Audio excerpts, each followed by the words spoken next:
요즘 세상이 많이 험해진 것 같아요. 성경은 점점 더 험악해질 거라고 예언하고 있습니다. 정확히 말하면 이렇게 돼 있어요. 하나님의 백성들은 점점 거룩해져 갈 것이고 세상 사람들은 점점 더 악해질 것이다. 우리 아이들에게 어떻게 살라고 조언을 해줘야 이런 험악한 세상에서 빛과 소금으로 멋지게 세상을 다스리며 살아갈 수 있어요. 오늘 본문이 세 가지 지혜를 가르쳐주고 있습니다. 16절 읽고 시작하겠습니다. 시작. 보라, 내가 너희를 보냄이 양을 이리 가운데로 보낸 것 같도다. 그러므로 너희는 뱀같이 지혜롭고 비둘기같이 순결하라. 짐승이 네 개가 나오죠. 양과 이리, 뱀과 비둘기 나옵니다. 상징이죠. 보라, 내가 너희를 보냄이 양을 이리 가운데로 보낸 것 같다. 양은 크리스찬을 얘기합니다. 이리는 믿지 않는 세상 사람들을 이야기합니다. 보라, 내가 너희를 보냄이 양을 이리 가운데로 보낸 것 같도다. 하나님이 양같이 순진한 우리를 이리 같은 사람들 속으로 집어넣으셨다는 겁니다. 왜요? 이제 끝에 나오지만 우리를 하나님의 영광의 품성으로 만드셔서 영광의 자리에 올리기 위해서 그 걸맞는 성품, 걸맞는 하나님의 사람으로 만드시려고 우리를 미안하지만 양 같은 너희를 내가 이리 같은 결혼 생활에 집어넣었어. 늑대 같은 남편 만나고 이리 같은 시어머니 만난 거 내가 넣은 거야 라고 얘기하시는 거예요. 네가 시험 봐서 간 직장이지만은 거기에 내가 집어넣어서 그 곰 같은 사장님 밑에서 네가 지금 힘들어 하는 거야 라고 주님이 얘기하고 계신 겁니다. 거기서 어떻게 살아나는가? 따라서 합시다. 뱀같이 지혜롭고 비둘기같이 순결하라. 오늘 주님이 너무나 중요한 이야기를 하시는 거예요. 자, 뱀은 뭘 상징하고 비둘기는 뭘 상징합니까? 뱀같이 지혜롭고. 자, 하나님께서는 뱀을 하나님이 만든 것 중에 제일 지혜롭다라고 말씀하셨어요. 창세기 3장 1절이죠. 읽어봅시다. 시작. 그런데 뱀은 여호와 하나님이 지으신 들짐승 중에 가장 간교하니라. 저기 나와 있는 간교란 말이 오늘 뱀처럼 지혜롭고라는 똑같은 원어를 썼어요. 즉 뱀은 지혜롭다라는 거예요. 너네들이 뱀처럼 지혜로워야 된다.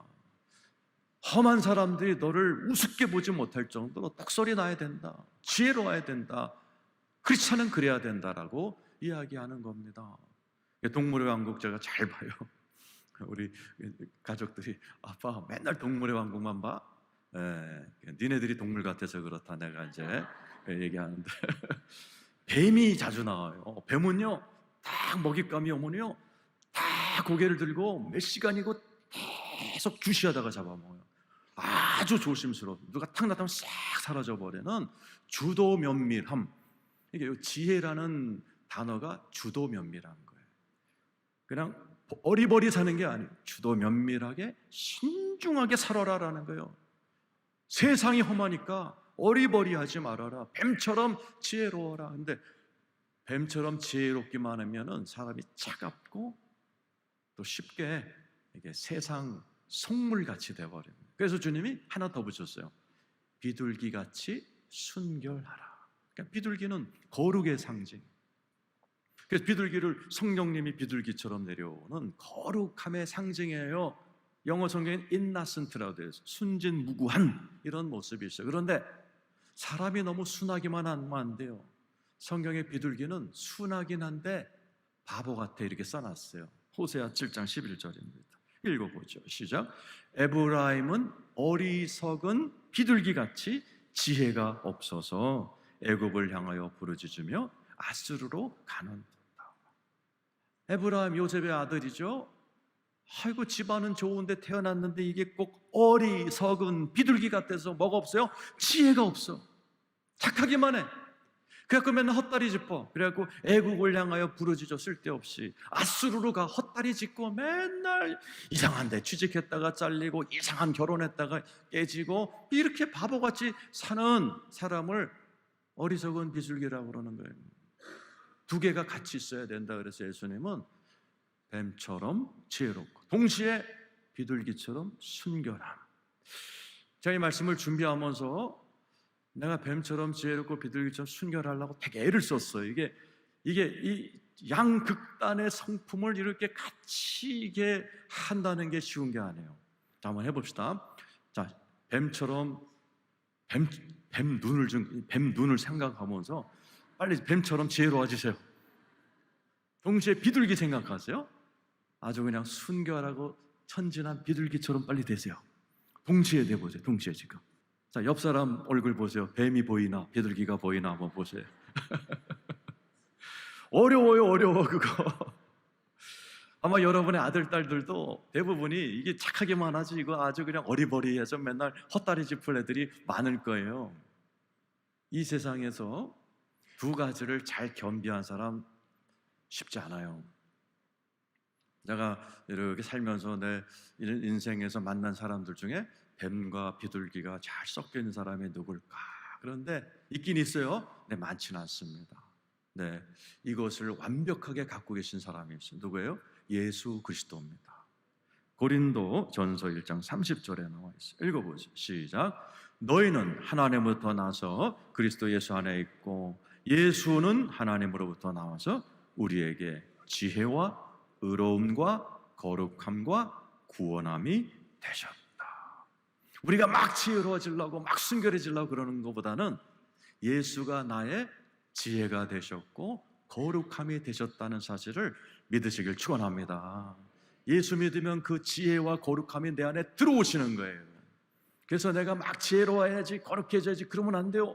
여러분의 순진한 아들 데려다 놓고 야 너 어리버리하면 안 돼, 지혜로워야 돼, 쥐어박으면 안 돼요. 걔네들이 지혜 없는 게 아빠 엄마 닮은 제 집안 뭐가 있었겠어요. 그게 아니고 예수 믿으면 해결돼. 예수 믿으면 우리 가문에 없는 지혜와 거룩함이 동시에 네 안에 들어와.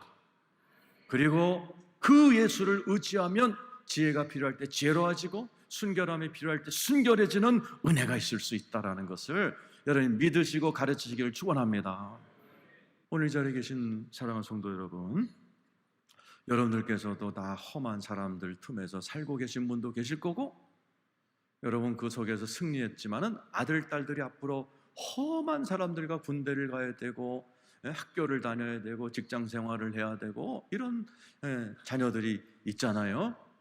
그들에게 꼭 가르쳐 주시고 여러분이 보여주셔야 돼. 뱀처럼 지혜롭고 비둘기처럼 순결한 삶이 무엇인가를 여러분도 자녀들도 손주들도 다 배우셔서 험한 세상 속에서 승리하는 여러분 되기를 축원합니다. 첫 번째예요. 두 번째 17, 18절 읽어보겠습니다. 시작. 사람들을 삼가라. 그들이 너희를 공회에 넘겨주겠고 그들의 회당에서 채찍질. 사람들을 삼가라 말이 무슨 말이에요? 사람들을 주의 깊게 항상 관찰하라는 거예요. 영어가 뭐예요? Pay for attention이에요. 항상 그 사람을 잘 살펴보고 사귀든지 밥을 먹든지 일하든지 결혼하든지 하라는 거예요. 잘 살펴라. 이게 험한 세상 속에서 험한 꼴 안 보는 지혜예요. 그들이 너희를 공회에 넘겨 잘못하면 공회에 넘겨줬다는 말은 저희 사내들인 공회이고 오늘날로 얘기하면 법원이에요. 법원. 고발 사람이 고발하지 뭐 AI가 고발합니까? 네.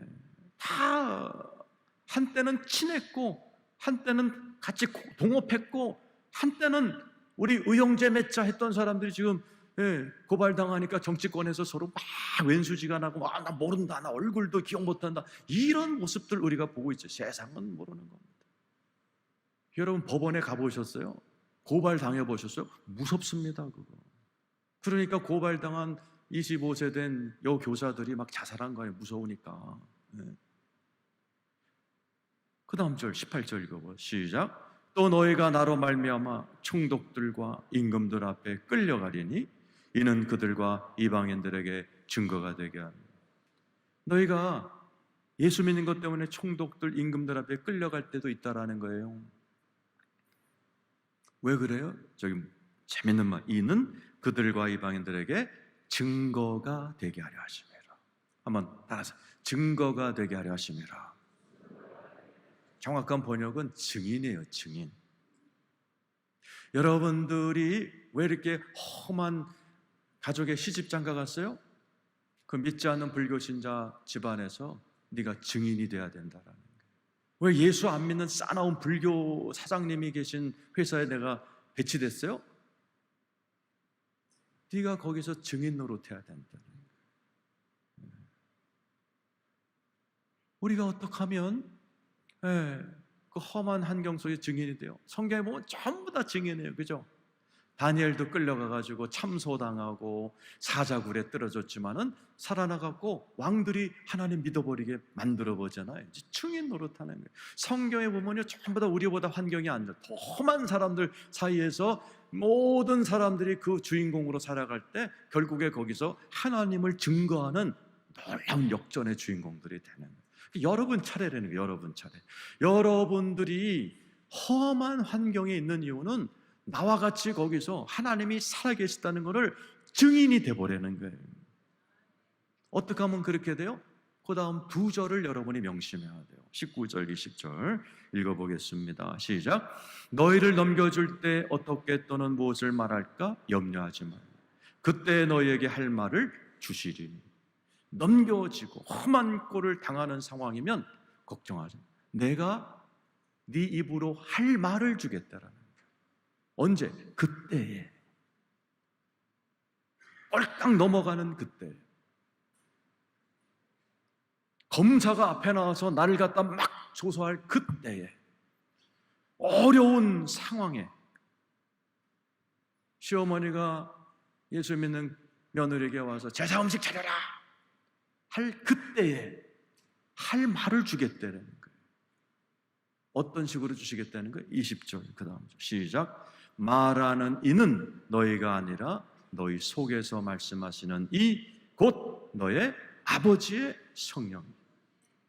따라서 너희 속에서 말씀하시는 이 누구예요? 아버지의 성령이라는 거예요.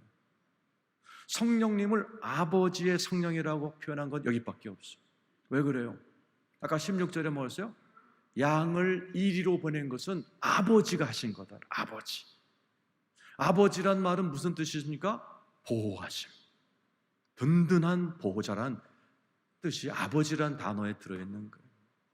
자식이 큰 문제에 던졌을 때 엄마들은 울긴 하지만 목숨을 내놓는 건 아버지들입니다. 대부분. 아버지는 그런 분이에요. 그러니까 하나님이 너희들이 험한 놈들에게 시달릴 때, 야, 아버지의 영이 네 속에 있어서 적절한 말을 내가 가르쳐 줄 거야. 그러니까 저와 여러분이 그거를 배워야 돼요. 예수 믿으면서 이거를 배워야 돼요. 기도하는 법도 배워야 되지만 말하는 법을 배워야 돼요. 내 안에 계신 성령님을 따라 내 혀를 움직여서 아까 얘기했던 바울처럼 금방 죽일 것 같이 덤벼들던 놈들이 다 역전이 돼버리게 하는 그런 말을 잘 할 수 있는 능력을 기르시기를 축원합니다. 그게 누가 시키는 거예요? 성령님. 요한복음 14장 26절입니다.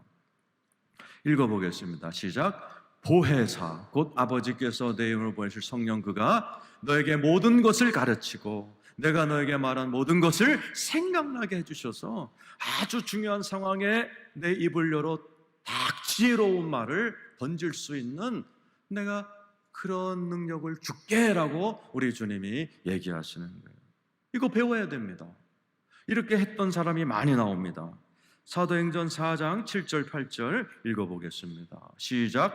사도들을 가운데 세우고 묻되 너희가 무슨 권세와 누구의 이름으로 이 일을 행하였느냐. 설명하면 베드로와 제자가 공회에 끌려왔어요. 이 공회 이름이 뭐예요? 사내들인 공회입니다. 지금 우리가 가면 대법원에 끌려온, 대법원에 끌려. 경찰서만 가도 무서운데 대법원에서 이렇게 하면 죽는 거고 이렇게 하면 사는 거예요. 예수님도 바로 요 공회에 끌려와서 사형 선고받고 십자가에 죽으셨어요. 이거 얼마나 무서웠겠어요. 막 이렇게 취조하는 거예요. 막 이렇게 지금 취조할 때 오늘 주님이 얘기한 대로 성령님이 베드로의 입을 통해서 말을 시작하시는. 그 다음 절 읽어보죠. 시작. 이에 베드로가 성령이 충만하여 이르되 백성의 관리들과 장로들아 하면서 성령이 주신 말을 쫙 얘기해 버립니다. 그랬더니 듣고 있던 법관들, 검사, 판사 모든 사람들이 이렇게 반응하기 시작합니다. 13절 14절 시작. 그들이 베드로와 요한이 담대하게 말함을 보고 그들을 본래 학문 없는 범인으로 알았다가 이상히 여기며 또 전에 예수와 함께 있던 줄도 알고 또 병 나은 사람이 그들과 함께 서 있는 걸 보고 비난할 말이 없는, 할 말을 잃어버린, 석방시켜버려. 베드로는 학문이 없었어요. 학교를 못 다녔어요. 어부였어요. 근데 어떻게 앞에 있는 대학자들을 압도해버려요? 성령이, 7절에 뭐예요? 8절에 성령이 충만해요. 성령님이 오늘 말씀대로 할 말을 주신 거예요. 우리가 이걸 배워나가는 겁니다. 기독교라는 것은 배우면서 기도하는 법도 배워야 되고 말하는 법을 배워야 되는 거예요. 성령을 따라 말하는 법. 세 번째, 21절 22절 읽어보겠습니다. 시작. 장차 형제가 형제를, 아버지가 자식을 죽는 데 내주며 자식들이 부모를 대적하여 죽게 하여. 이거 요즘 일어나고 있잖아요. 자식들이 부모를 대적하여 죽게 하리라. 언제요? 장차라는. 여기 계신 부모님들은요, 우리가 사는 세상이 안 되려니까 우리 아이들이 살 세상은 어마어마하게 험악한 세상이 열려요. 성경에 써 있어요, 그게. 그러니까 우리 자녀들을 어떻게 준비시켜야 되는가를 오늘 말씀을 듣고 잘 생각하셔야 돼요. 22절 읽어보세요. 시작. 또 너희가 내 이름으로 말미암아 모든 사람에게 미움을 받을 것이나 끝까지 견디는 자는 구원을 얻으리라. 오늘 세 번째 키워드가 나왔다 그랬어요. 끝까지 견디는 자는 구원을 얻으리라. 끝까지 견뎌야 돼요. 여러분 가운데 힘드신 분들 계시죠? 결혼 생활 힘드세요? 견디셔야 돼요. 직장 생활 힘드세요? 견디셔야 돼요. 견디는 자가 구원을, 이 구원이라는 말이 뭐예요? 큰 단어죠. 치유, 돌보심, 은혜, 모든 것을 구원이라고 그러는 거예요. 요한복음 10장 28절 29절 읽어보죠. 시작. 내가 그들에게 영생을 주노니 영원히 멸망하지 아니할 것이요 또 그들을 내 손에서 빼앗을 자가. 예수 믿는 분 아멘 해보세요. 예수님의 결심이면 누구도 내 손에서 예수 믿는 자를 뺏을 놈이 없다라는 거예요. 왜? 내가 꽉 붙들고 있다라는 거예요. 나만 붙드는 게 아니다. 위에서 하나님도 붙든다. 그 다음 절 읽어보세요.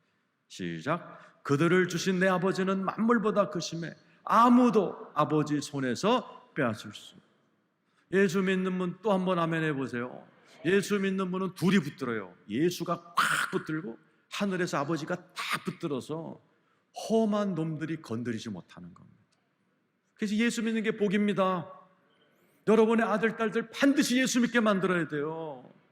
아니면 험한 세상에서 누가 붙들어줍니까? 아무리 잘나봐야 혼자서 비실비실 되다가 여기 터지고 저기 터지고 그러다가 지옥 가는 게 예수 믿지 않는 사람들의 정해놓은 길이에요. 반드시 예수를 믿어야 이 험한 세상 속에서 왼쪽은 예수가 붙들고 오른쪽은 하나님이 붙들어서 승리케 하실 줄로 믿습니다. 근데 이제 견디다가 막 힘들 때가 있어요. 23절 오늘 마지막 절 읽고 끝내겠습니다. 23절입니다. 시작. 이 동네에서 너희를 박해하거든 저 동네로 피하라. 내가 진실로 너에게 이르노니 이스라엘의 모든 동네를 다 다니지 못해서 인제가 따라서 피하라. 우리 주님 오늘 주는 마지막 지혜예요. 끝까지 견뎌라. 그런데 내가 너의 과거, 현재, 미래를 다 아는 내가 피할 길을 싹 열어주면 피해라 라는 거예요. 고린도 전서 10장 13절입니다. 읽어보죠. 시작. 사람이 감당할 시험밖에는 너희가 당한 것이 없나니 오직 하나님은 미쁘사 너희가 감당하지 못할 시험 당함을 허락하지 아니하시고 시험 당할 즈음에 또한 피할 길을 내사 너희로 능히 감당하게 하시니. 따라서 합시다. 피할 길. 하나님이 피할 길을 주시면 피할 줄 알아야 돼요. 예수님도 피하셨어요. 헤롯 대왕이라는 극악무도한 왕이 난립할 때 꿈의 천사가 나타나서 예수님의 어머니 마리아에게 피해라. 우리나라 성경에는 도망가라 이렇게 표현했어요. 이집트로 가서 몇 년 사십니다. 사도 바울도 예수 믿고 다메섹에서 예수 믿고 복음을 전하는데 막 죽이려고 하니까 어느 날 바구니에다가 자기를 집어넣어서 바구니를 내려가지고 도망가는 장면이 나와요. 바울도 피했어요. 하나님이 피할 길을 주면요, 미련 떨지 말고 빨리 피해야 돼요. 그래서 기독교 역사를 보면 잘 피했던 사람이 다 잘 됐어요. 프랑스의 기독교인들을 위그노라고 그래요. 카톨릭이 너무 죽이니까 하여튼 카톨릭이냐 개신교냐 이거에서 나는 카톨릭이 싫다 그러면 죽이니까 위그노 프랑스 기독교인들이 도망갔어요. 유럽 전역으로 도망갔어요. 영국으로 간 위그노들이 산업혁명의 기초가 돼요. 독일로 가서 만든 게 벤츠 자동차 시초가 돼요. 미국으로 가서 대통령 2명이 나왔어요. 피해서 잘된 사람들. 영국에서도 국교도가 장로교, 침례교 막 이런 거 믿으면 죽이니까 102명이 도망갔어요. 어디로? 미국으로. 청교도들이. 미합중국을 만들어요. 그 주님 그러는 거예요. 미련 떨지 말고. 그러니까 뱀처럼 지혜로우란 말이에요. 비둘기처럼 순결할 줄 알아야지. 도망갈 때 도망가야지. 너네들이 험한 세상에서 산다라는 겁니다. 그렇게 우리가 때로는 견디고 때로는 도망가고 그러다 보면은 이제 세상 끝이 온다라는 23절 맨 끝이죠. 뭐라고 되어 있어요? 이스라엘의 모든 동네를 다 다니지 못하여서 인자가 오리라. 오늘 말씀대로 험한 세상이 계속 될 겁니다. 거기서 우리는 견디다가 또 주님 피할 길로 싹 피했다가 이렇게 살아갈 어느 날 예수 그리스도가 오신다는 거예요. 그날 이 땅에서 뭐가 없어져요? 험한 놈들이 없어집니다. 험한 놈들한테 당해서 우는 눈물이 없어진답니다. 요한계시록 21장 3절 4절입니다. 한번 읽어보죠. 시작. 내가 들으니 보좌에서 큰 음성이 나서 이르되 보라, 하나님의 장막이 사람들과 함께 있음에 하나님이 그들과 함께 계시니 그들은 하나님의 백성이 되고 하나님은 친히 그들과 함께 계세요. 예수님의 마지막 재림 때예요. 그 다음 절 읽어보세요. 시작. 모든 눈물을 그 눈에서 닦아 주신다는 거예요. 뭐예요? 야, 험한 가정에 시집가서 너 눈물 꽤나 흘렸지? 일로 와. 닦아주시는 거예요. 너 내가 보낸 힘든 교회에서 구역장 하느라고 힘들었지? 예? 말도 안 되는 구역원들 데리고 기도하고 금식하고 구역 예배 드리느라고 고생했어. 일로 와. 눈물 닦아주시고. 그날 없어지는 거면 다시는 사망이 없고 애통하는 것이나 곡하는 것이나 아픈 것이 다시 있지 않다는 거예요. 험한 놈들한테 상처받아서 잉잉 우는 일이 없어진다는 거예요. 이 세상에서 험한 놈도 없어지고 귀신도 없어지고 모든 게 악, 죄, 어둠 뭐 이 나쁜 거는 이날 다 없어져요. 우리 주님께서 그날 저와 여러분들이 흘렸던 모든 눈물을 닦아주시는 그날이 온다고 말씀합니다. 자, 오늘 3가지를 기억하세요. 따라서 하세요. 뱀처럼 지혜롭고 비둘기처럼 순결합시다. 2번째, 성령 따라 말하는 훈련합시다. 끝까지 견디다가 피할 길 주시면 피합시다. 이렇게 사시면서 또 이렇게 자녀들을 훈련시키면서 이 험한 세상 속에서 다 멋지게 승리하는 여러분 되기를 축원합니다.